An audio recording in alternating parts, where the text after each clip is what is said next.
I was cleaning my boat yesterday after I was out. It was not a good day. Things went wrong. It was like one of those days where small things went wrong all day long. And I said, okay, don't drop your cell phone in the water as I'm leaning over the boat. I didn't drop my cell phone in the water. Instead, my glasses went in the water. And when I looked down from the boat, and there are the glass cases floating, and the glasses are ready with Davy Jones. And there was no getting them. It was like clunk, boom, right to the bottom. The glasses were like the glasses I've had made for about 20 years now with Ray-Ban frames. You see, I buy sunglasses, Ray-Bans, and I knock out the sun part of them, and I have them put in lenses. They're nice, good frames. And I lost another $300 pair of glasses. All right. So this morning I said, I know what's coming, but I'll try it anyway. I get on my bike. I found a good pair of glasses with a different frame. And then I found 2 old pair of Ray-Ban frames with an old prescription in them. I said, oh, boy, this is too complicated. You know what's coming, don't you?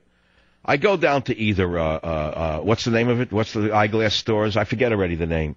What's the big Lens Crafters is one, and Four Eyes is another on the West Coast.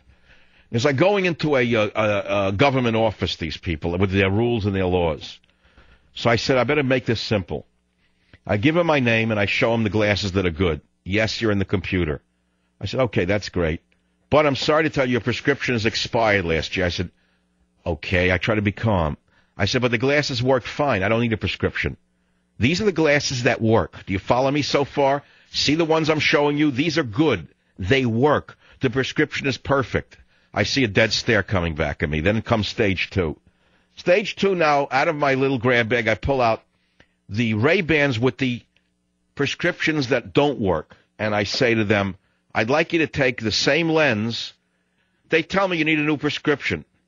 So I'm trying not to lose my temper. I'm trying not to get enraged. I'm trying to be, I said, what are you talking about? I just said to you, the prescription works. Sorry, it's a rule. I said, I don't care what rule it is. It's idiotic. The rule was put out by the Optometry Guild to make sure you have to go visit one of these crackpots every time you buy a pair of glasses. I said, do you have any idea that's why people are going to the drugstore just buying glasses for 10 cents, for $10 instead of $200? Because of your stupid rules? Needless to say, I didn't get what I wanted.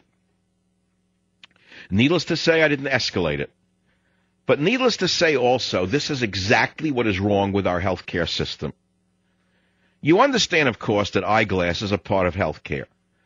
You understand, of course, that the many guilds involved, whether it be optometrists, ophthalmologists, proctologists, pratologists, breastologists, craniologists, radiologists, you name it, they all have guilds which push for special interest and special favors and special requirements.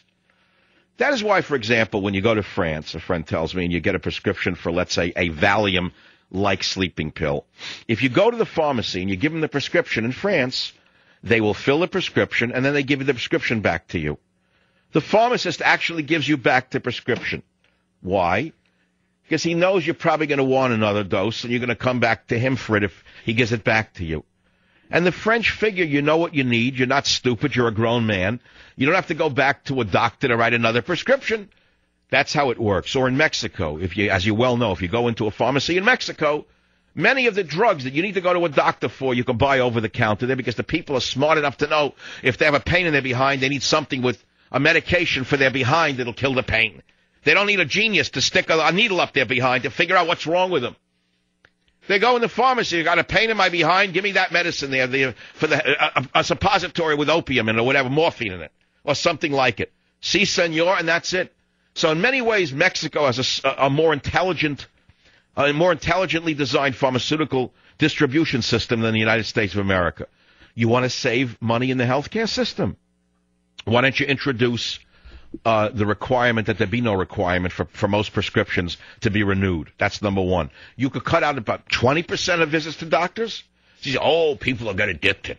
They're addicted anyway. Just look at Congress. That's number one. They're going to get addicted.